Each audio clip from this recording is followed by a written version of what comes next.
Hello everybody, we are back with another video, another One Leeds video. Please make sure you're liking the content. Please make sure you're getting your comments in, sharing, all that good stuff. Really appreciate all your support. And today we are going to be discussing the Nottingham Forest game last night, almost the morning after the night before, but also 5 things that you may have missed from the Forest game last night. Let's get into it. So number one, everybody, I've just got to drive this home. I've simply got to. You guys know I've got to do this. It's Marc Roca. Fantastic last night. I didn't really touch on his defensive work, which was one of the, I think he was one of the top 2 in the first half and one of the top 3 toward the back end of the game in terms of tackling and efficiency with his tackling as well. I thought it was one of his best games in a Leeds shirt last night. It was complete. He stepped up when the task at hand was very difficult. Weston McKennie was also superb.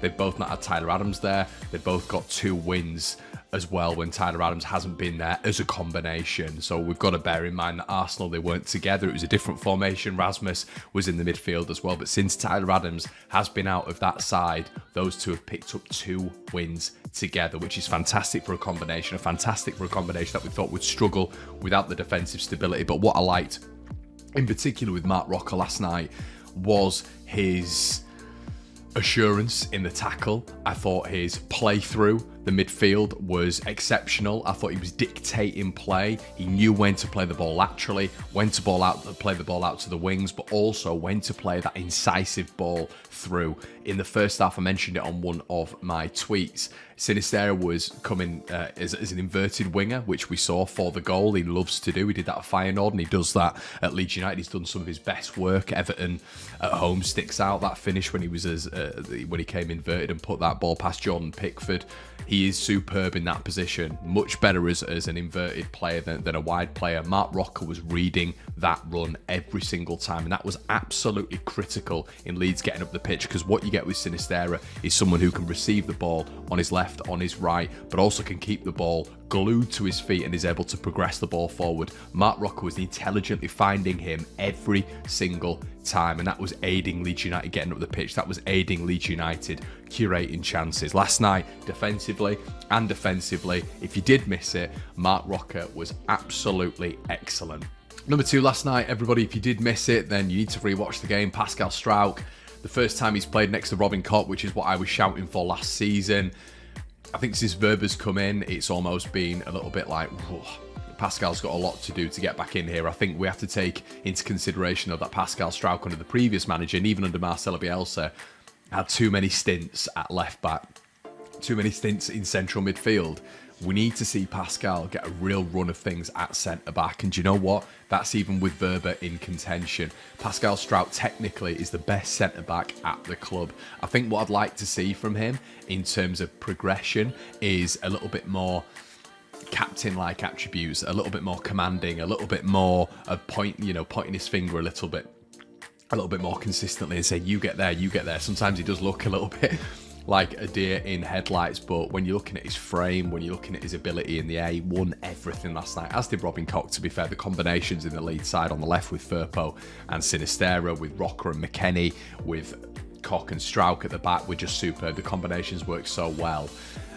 I just think Pascal Stroke is so underrated, and I think, yeah, he had a little bit of a blip, but overall, this guy is still for me the best centre-back at the club, and that is no disrespect to Max Wöber, and this isn't reactionary as well, and it's not one against the other. What we've got to take away from this is we've got 2 fantastic centre-backs at the club on that left-hand side when you look at Wöber and when you look at Stroke, and it's great that Gracia does have that option. And when you're looking at the recruitment from Victor Orta, you do have to say that Stroke has been one of the success stories, but he came in last night in a high-pressured game. Wöber's out. Leeds fans are very upset because Wöber's out, including myself. Pascal came in and does what Pascal has done for so many games for Leeds United, which is calm it down, play very, very well, not get flustered. And last night I thought he was excellent. And did you miss that? Hopefully you didn't. Number 3, everybody, is for me what Jack Harrison mentioned after the game. It is essentially that he's been Harvey Grass, who has been a breath of fresh air. You can see there's a real connectivity with the players, but not on the same level as Jesse Marsch, where it was almost mates, but not enough on the pitch when it came to tactical pragmatism. I think Harvey Grass, who has come in and done an excellent job so far. 10 points out of a possible 18, leads a 7th in the form table since he's come in, and we have one of the overperformers in the bottom half of the table. the credit has to be at Harvey Grass's door for what he's done since he's come in. I think you've seen a real upturn in morale, but not only that, because, you know, there was a lot of that sort of feeling when Jesse came in and replaced Marcelo Bielsa. I think the fact that he's so calm, he's so assured, I think he's put these tactical imprints in, as Harrison mentioned last night in his interview post-match, where he essentially said that he's given us different things to think about, he's improving each and everybody's individual game. I think you're seeing that on the pitch. I think you're seeing an almost much fitter Weston McKennie. I think you're seeing a Jack Harrison who's been more direct, which I've said for a few games now, even in the you know, the games that he's not been performing in, which has been quite rare since Grazia has come in. I think you have seen a little bit more direct play when it's come to him. I think you've seen a lack of chaos, which is an easy thing to say, but I think with even with Marcelo Bielsa, there was just an absolute pressure for Leeds to move through the lines very, very quickly. I don't think we have the players to be able to do that in the Premier League to such a high level. And I think we still saw that with Jesse Marsch. I think you've seen so many players flourish, and another player to throw into that is someone like Junior Firpo, who's also came out and praised Harvey Grass. So I think what we've learned so far is, don't get me wrong, Leeds are getting the results, but the plan, the structure, the tactical ingenuity, really, that Gracia has put into this Leeds United side so far has been really, really excellent. You've got to lay a lot of credit at his door. Another thing that we've got to take away from last night, everybody, is we did that without Max Ferber. We did that without Willian Yonso. We did that without Rodrigo starting. This is excellent news because we're getting the players starting who maybe wouldn't be everyone's first choice. You know, would everyone have stuck with Sinisterra last night? Probably not. I heard a lot of people on my pre-stream saying no way.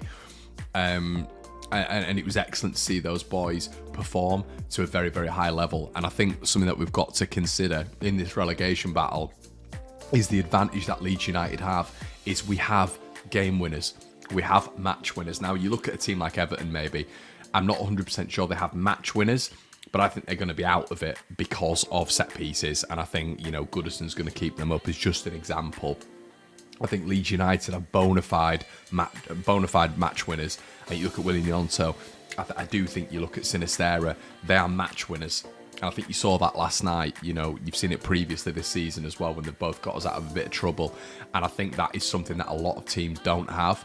I think if you get in players like Weston McKennie and Mark Rocker performing at that level week in, week out, I think Leeds are going to be fine.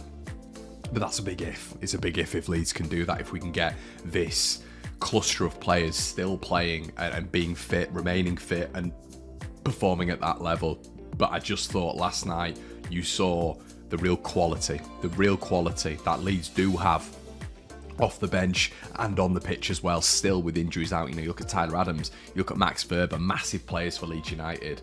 But to have the offensive players that we have and to still have a defensive structure as well, which we saw last night, which I was so pleased with, is absolutely imperative. And what I would like to say as well, everybody, is the character in a relegation battle to be 1-0 down at home. And we've seen it so many times with Leeds United that I've criticised, they've folded. They've gone like a pack of cards, like dominoes. They've just fell down. Last night, under Harvey Gracia, we showed a real resilience. And you've not seen that, especially under Jesse Marsch. We used to just fold and that would be it. But Gracia has instilled a mentality where Leeds are not done until we're done, until the final whistle goes. And I think the character to come back in a relegation fight against a side that are above us at that moment in time when we started in the bottom three was fantastic. And for Leeds to turn it around 2-1 and be the dominant side, the complete dominant side, that should have been 4-5-1 by the way, is essential and is really good for the confidence of the side, I thought. So as you can see, guys, in the previous point there was a multifaceted answer there. I think there was just so many things that I drew from last night. But overall, you know, as you can see, the title has said, and it's probably the wrong time to discuss this, but it is everywhere on the Leeds sites. It is, does Gracia get the full-time job? I don't think he will, because I think the 49ers are going to come in if Leeds do stay up and they're going to want to make a statement. If Leeds do go down, I think Gracia would get the job. But at this moment in time, I still think if we did stay up, they're going to look at an Iriola, which I would be still championing. I think Gracia is doing a fantastic job, but I think the 49ers are going to want to come in and make a statement. That's what I believe, obviously, with Radrizzani and Orta probably moving on in the summer. I think they would probably they would also go with Iriola, to be honest, instead. And I think, you know, the 49ers will be well aware, and they will have been in the decision process of hiring Harvey Grass here. And listen, if it's based on a meritocracy, he gets the job. Of course he does if he keeps Leeds United up. His objective has been cleared, and hopefully he'll do it by a substantial amount of points. I think it's going to take a lot for the Leeds board to trust Harvey Gracia long term. I think, you know, short term, yeah, 100%. It's been a really good appointment. A fluke, some may say, with Arne Slot and Iriola not being able to come through the door at Ellen Road. But I think overall, it's been a really, really shrewd appointment by Leeds. Yeah, you do have to say that, with him even been on the shortlist, but I just don't think long term it's going to be something that Leeds are going to go for. Let me know what you think in the comment section below, by the way, guys, because that's a really interesting one. That's it, everybody. Let me know if I missed anything that you're thinking about in the Nottingham Forest game last night. Really intrigued to hear what you guys think about last night. What do you think to the points that I've discussed? Do you agree? Do you disagree? Get it in the comment section below, guys. The debrief will be back tonight, which I'm really excited for. I will see you in a bit. Cheers.